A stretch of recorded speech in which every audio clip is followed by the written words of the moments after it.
भोरही से जो हत बटिया भइल गदबे माई कहवा बे हमले रतवा कैलू एतना देर माई। अड़उल के फूलवा के हार सूखी गइल ओ चढ़त करवत वैले हो। अचतिया लवंगिया के लगी गइल ढेर माई।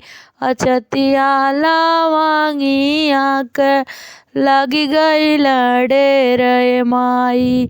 कहवा बेलमले रतवा कैलू एतना देर माई। टड़े बानी लेके गंगा जी के पानी ओ धोवती मैया राऊ धोइती चरनिया ओ।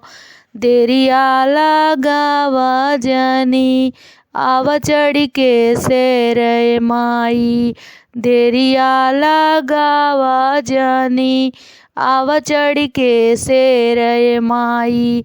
कहवा बेलमले रतवा कैलू एतना देर माई। पुतवा कुपुत होला माइना को माई ओ होखे नदिया माई जग में हसाई ओ। दया करी फेरी दातू हमरी नजरिया मैया।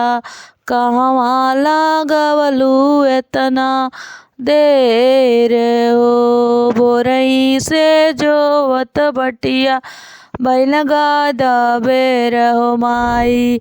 कहवा बेलमले रतवा कैलू एतना देर माई।